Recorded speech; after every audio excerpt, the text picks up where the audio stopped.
ನಾವು ಇವತ್ತು ಮಾಡ್ತಾ ಇರೋದು ಆಲೂಗಡ್ಡೆ, ನುಗ್ಗೆಕಾಯಿ, ಬದನೆಕಾಯಿ ಹುಳಿ. ಇದಕ್ಕೆ ಬೇಕಾಗಿರೋದು ಒಂದು ಆಲೂಗಡ್ಡೆ, 2 ಬದನೆಕಾಯಿ, ಒಂದು 5 ನುಗ್ಗೆಕಾಯಿ ತೊಗೊಂಡಿದ್ದೀನಿ, ಹಾಗೆ ಒಂದು 5 ಟೊಮೊಟೊ ಮತ್ತು ಒಂದು ಈರುಳ್ಳಿ, ಹಾಗೆ ಇದು ಮನೆಯಲ್ಲೇ ಬೆಳೆದಿರೋಂಥ ತೊಗರಿಬೇಳೆ. ಇದಿಷ್ಟನ್ನು ಯೂಸ್ ಮಾಡಿಕೊಂಡು ಈಗ ನಾವು ಹುಳಿ ಸಾರನ್ನು ಮಾಡೋಣ.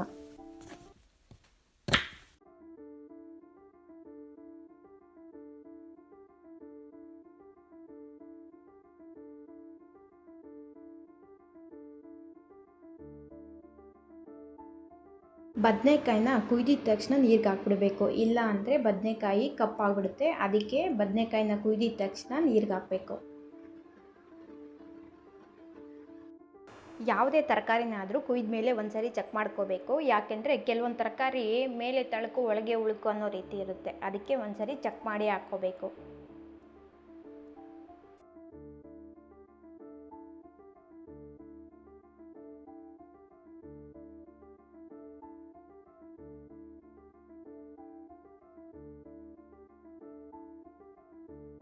ಈಗ ನಾವು ಹಚ್ಚಿಟ್ಕೊಂಡಿರೋ ಎಲ್ಲ ತರಕಾರಿನೂ ಕೂಗೋದಕ್ಕೆ ಇಟ್ಕೊಳ್ಳೋಣ.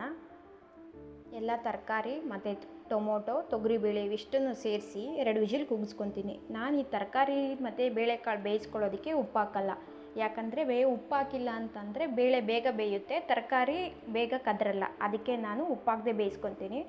ಉಪ್ಪು ಯಾವಾಗ ಹಾಕ್ತೀನಿ ಅಂದರೆ ವಿಜಿಲೆಲ್ಲ ಬಿಟ್ಟಾದಮೇಲೆ ಲಾಸ್ಟ್ ಒಂದು ಸರಿ ಹಾಕಿ ಒಂದು 2 ಮಿನಿಟ್ಸ್ ಹಂಗೆ ಕುದಿಸ್ತೀನಿ. ಆವಾಗ ತರಕಾರಿಗೂ ಉಪ್ಪು ಹಿಡಿಯುತ್ತೆ, ಬೇಳೆನೂ ಚೆನ್ನಾಗಿ ಬೆಂದಿರುತ್ತೆ, ಸಾಂಬಾರು ಟೇಸ್ಟ್ ಕೂಡ ಚೆನ್ನಾಗಿ ಬರುತ್ತೆ.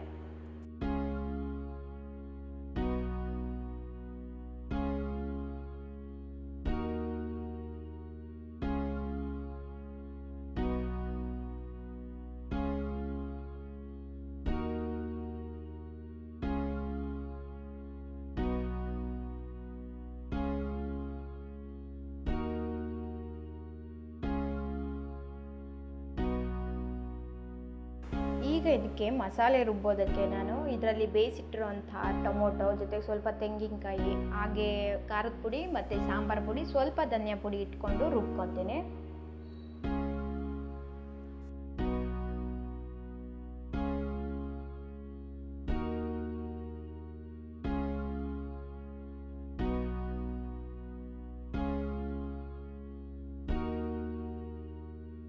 ನಾನು ಸಪ್ರೇಟ್ ಒಗ್ಗರಣೆ ಅಂತ ಎಲ್ಲ ಏನೂ ಹಾಕಲ್ಲ ಹುಳಿ ಸಾಂಬಾರಿಗೆ. ಏನು ಮಾಡ್ತೀನಿ ಅಂದರೆ ಆಗಲೇ ಉಳಿಸ್ಕೊಂಡಿರೋಂಥ ಅರ್ಧ ಈರುಳ್ಳಿ, ಸ್ವಲ್ಪ ಎಣ್ಣೆ ಮತ್ತು ಸ್ವಲ್ಪ ಕರ್ಬೇವಿನ ಸೊಪ್ಪನ್ನ ಡೈರೆಕ್ಟ್ ಹಂಗೆ ಸಾಂಬಾರೊಳಗೆ ಹಾಕ್ಬಿಡ್ತೀನಿ. ಅದು ಕುದೀತಾ ಅದರ ರಸ ಬಿಟ್ಕೊಂಡು ಒಗ್ಗರಣೆ ಟೇಸ್ಟಾಗಿ ಕೊಡುತ್ತೆ.